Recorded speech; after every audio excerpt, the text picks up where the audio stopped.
Douglas Allen Bickford here in Klamath Falls, Oregon, which is my hometown, broadcasting live out of my 105-year-old house. 6:32 a.m. Pacific Standard Time on the 27th of June 2022, teaching you how to be positive.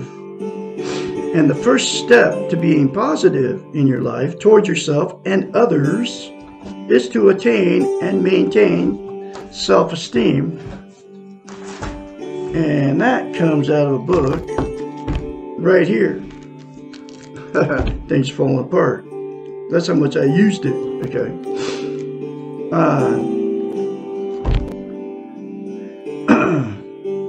To be positive, you have to attain and maintain self-esteem. Here's what self-esteem is. It's how you feel about yourself inside. It's also known as self-love, self-confidence, self-worth. Okay. You can think of self-esteem as this. Most people don't know what the two words even mean. We all have been in romantic relationships. You know that good feeling when you first meet that person and you're bragging to all your family and friends how great they are and how you're soulmates and God got you together on purpose and you're never going to separate. You're going to die together. You're making all these vows to each other. Well, self-esteem is that good feeling towards yourself. And Dr. Susanna McMahon, who wrote the book, The Portable Therapist, and every chapter in this book talks about how we have been trained and taught not to love ourselves, not to have help, not to have self-esteem. Okay. Is 73, lives in Madrid, Texas. She wrote this book in the 90s. It was published in 1992, so 30 years ago, folks, this book was written. Her doctorate is in psychology, which makes her a psychiatrist. Yes, has a master's in philosophy. Okay. So, she's had thousands of clients that would hire her as a psychiatrist to fix their unhealthy minds. That's what psychiatrists do. They go to school to study the science of the mind, which is how the mind functions. Okay. In order to have a healthy mind, she knew that her clients that were paying her big bucks didn't have self-esteem because nobody was teaching it back then. And just like nobody's teaching it now. Okay? Because they don't want us to have it. It's being trained. We're being trained and taught not to have it. Okay? Now it's the social media doing it to us. Facebook and all the social media. Instagram, YouTube, and all that. Right? But anyway, so being a psychiatrist, she knew they didn't have self-esteem. Okay? So she had to come up with a way to get her clients to give themselves self-esteem. Because nobody can give you self-esteem. I can't give it to you. She couldn't give it to her clients. You have to do it. Okay? So she devised this concept. It's called mirror therapy. And she told her clients to look at themselves in the mirror and say 4 things. I love you. I love my inner child. I'm worthy to be loved. I'm worthy to love. I'm full of goodness. Those 4 things to yourselves in the mirror, just like it did to her clients, will give you self-esteem. But you have to practice it daily. Okay? It'll instantaneously give you self-esteem as soon as you say that to yourself in the mirror. Instead of criticizing yourself, folks. But to maintain that self-esteem, you have to practice it. It's like lifting weights. If you start lifting weights and stop, you have to start over from scratch. Self-esteem is the exact same thing for the brain. She knows it as a psychiatrist. Okay, that's why she came up with mirror therapy. So you have to say it daily to yourself. Okay, for the rest of your life, literally. It'll take you less than 10 seconds.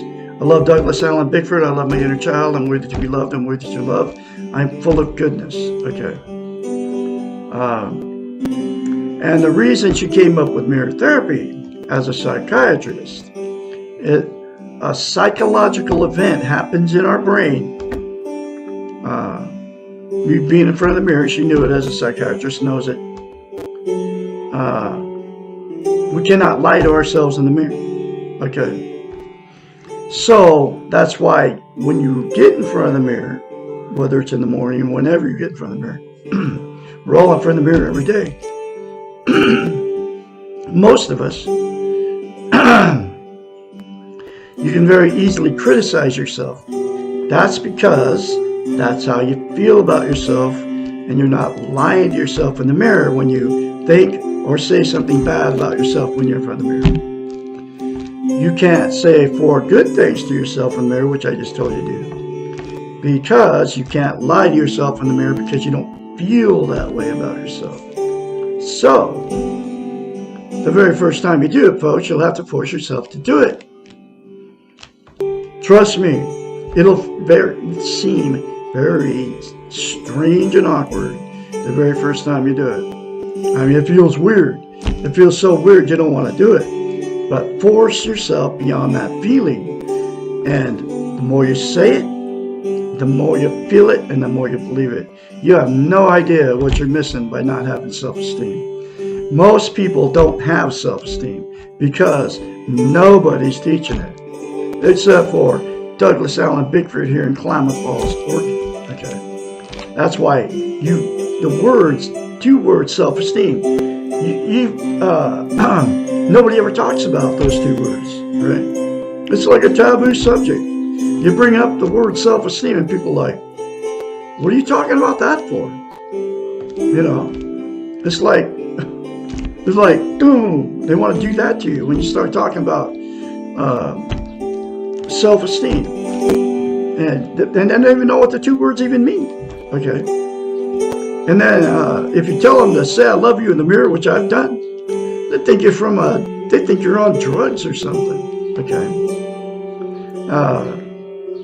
But it all comes from a psychiatrist. Okay. It doesn't come from Douglas Bickford here in Klamath Falls. But anyway, so you're going to have to force yourself to do it the very first time. But just do it anyway, okay? No matter how it makes you feel. So, the reason self-esteem is so important to attain and maintain is you can't be content without it. What content means is you feel good about how, where, and what you are. It's also known as internal peace. There are 11 things that people are using to try to be content.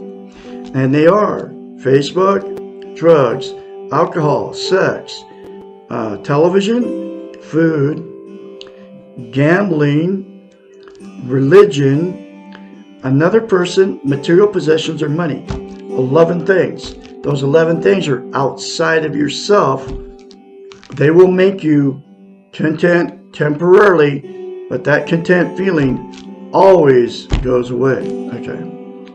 There's absolutely only one thing that will make you permanently content and have internal peace, and that's to attain and maintain self-esteem. And it's the 4 things to yourself in the mirror daily for the rest of your life, folks. Okay? The other thing about self-esteem and why it's so important to have, to attain it and maintain it.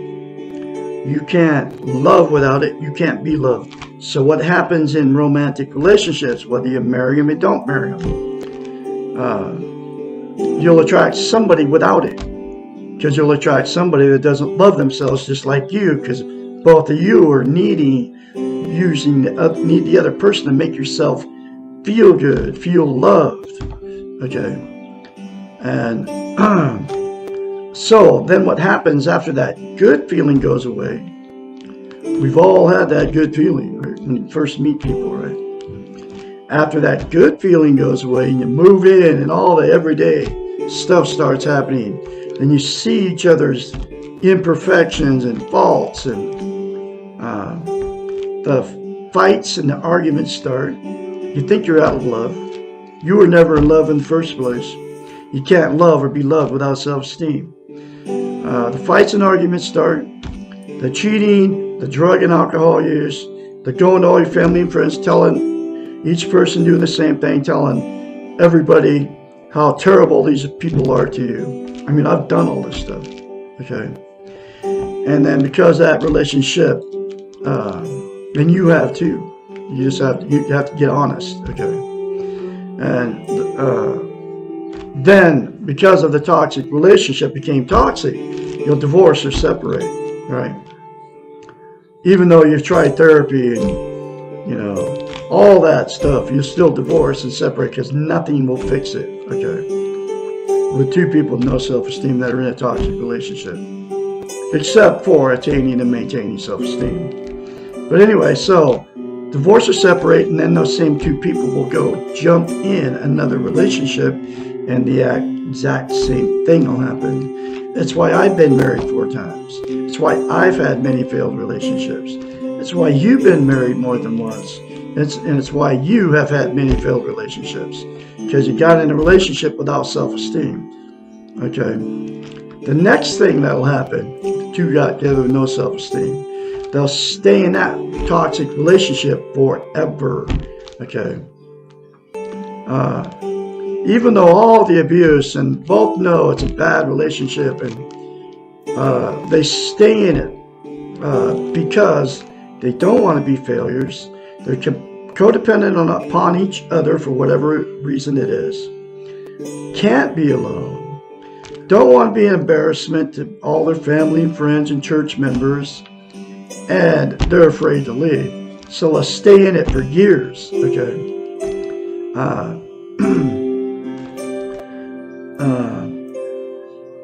Then what happens is it becomes a dysfunctional family at that point. And then dysfunctional families turn out more dysfunctional families. They turn out children, and those children turn out dysfunctional families. It just goes on down the line. Okay. All the emotional and sexual abuse that happened between the first two just gets swept under the rug by all the family members, and there's a lot of that going on too. And then the children of the dysfunctional family become dysfunctional, their marriages and all that, because they carry it into their marriages, and then all the dysfunctional emotional, sexual, and physical abuse from those, the children, gets swept under the rug, and then just keeps going. And the last thing that'll happen, because the two with no self-esteem got involved, the two, after so many failed marriages and so many failed relationships, will just, I'm done. And they'll just be done with romantic relationships. They'll live alone for the rest of their lives, thinking they can't find anybody to love them, and they can't find anybody to love. Okay, and then they're miserable, still alone, and then they'll use the 11 things to try to be content. And you can't be content without self-esteem. Okay, so they're still miserable. Okay, and they don't even know why. But the good news is you can all attain and maintain self-esteem by 4 things to yourself in the mirror. If all the participants in all the scenarios I just mentioned do the 4 things to yourself in the mirror, then get this book, read it together or read it alone if you're alone, and do the other many concepts in this book that will fix you, okay, from the inside out.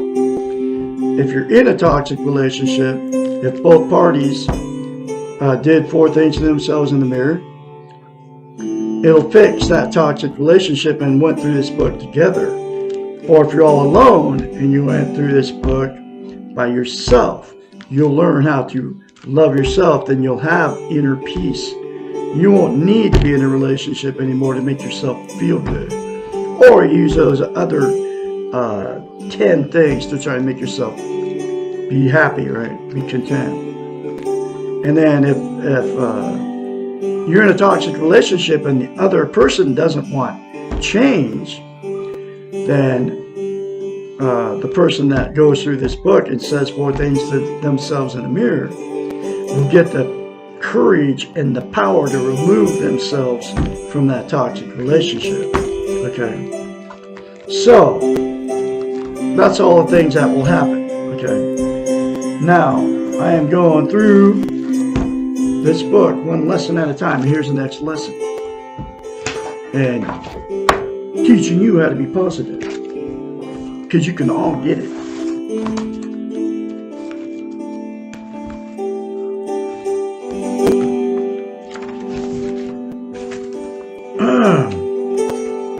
Lesson 41. Why must I go through more pain? From Dr. Susanna McMahon.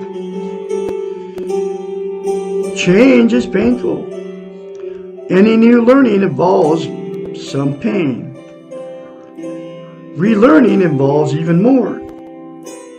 Pain is a normal component of growth and evolution. Remember the growing pains when we were growing up. Learning to love yourself, to have self-esteem, means turning away from a model that you're familiar with and working with a new model that looks and feels awkward and strange, and that feels awkward and strange to you for me to tell you to say I love you in the mirror. And when you do that, it's going to feel awkward and strange, just like I said. Nobody's ever taught you this before. Okay. This is painful. Anything familiar, even though it may cause pain itself, feels like a loss when you initially turn away from it. Think about terrible relationships that you have known or perhaps have been involved in. We've all been in bad ones. You might be in one right now.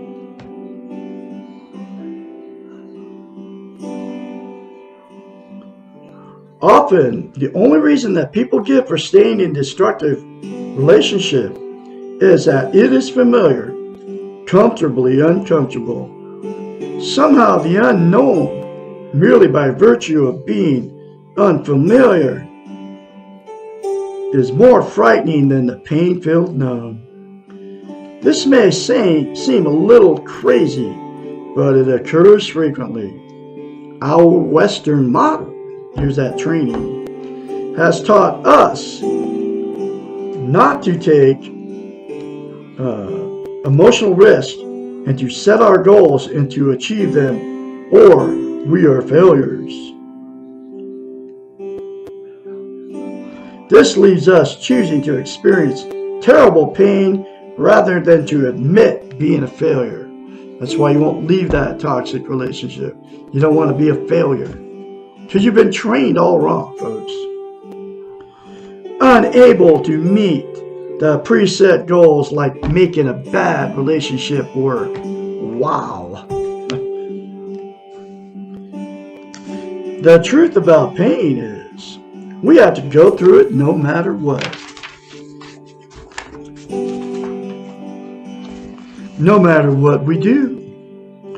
Therefore, using the pain as an excuse not to try something new, like learning self-esteem, and it is painful, folks. I know, I have self-esteem now. Will not work because we will not avoid the pain by refusing to change. We are changing all the time. Life is not static and people are not fixed. All development requires change, and change is initially painful. The secret to dealing with future pain is to know it will occur and to stop being afraid of it. If you're not experiencing pain in the present, why are you worrying about something inevitable and not in your control? You have to enjoy the moment, folks. That's like living in the past and guilt. Don't live in the past and guilt. Don't live in the future and anxiety. Live in the now. If you're not in pain right now, then be happy you're not in pain.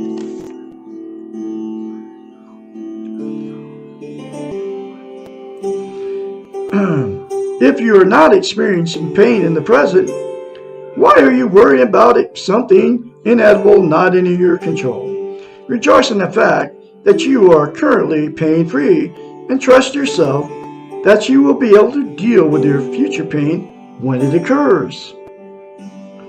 Being afraid of the pain of life has stopped many from living their lives to the fullest.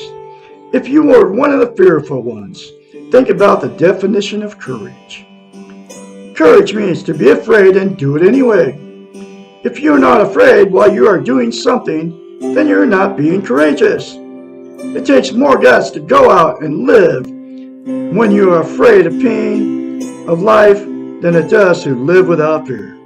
Begin by being courageous and live your life in spite of your pain. After a short while, your new behaviors will become familiar and you will no longer be afraid of the future pain of living. And when pain does occur, and it will, you will be able to cope with it and let it go. I mean, this is all the stuff I've learned, and you can all learn the same thing and free yourself from all this stuff that we've been trained to believe about ourselves. I'm going to have another lesson for you tomorrow, which will be lesson 42.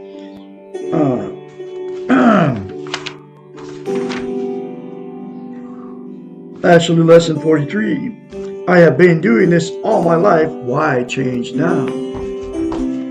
You all have a great day out there. I can be your mentor when you start going through this change. Call me anytime, day or night. 458-232-5238. I can encourage you along the way when your change starts happening for you. And I guarantee you it will.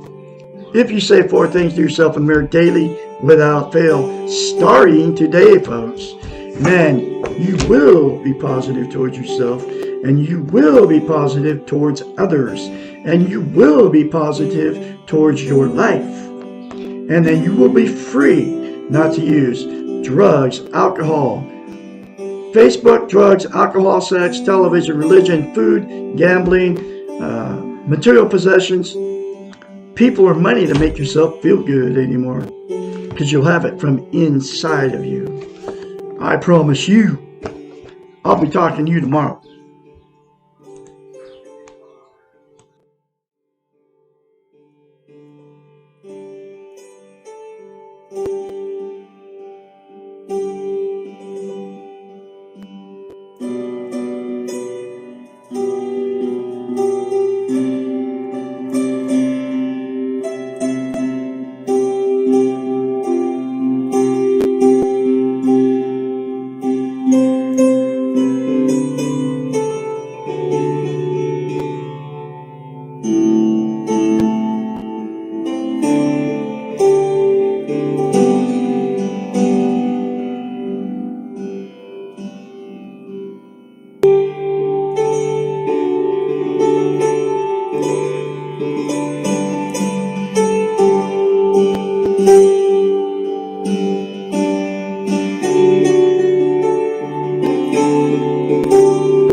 Thank you.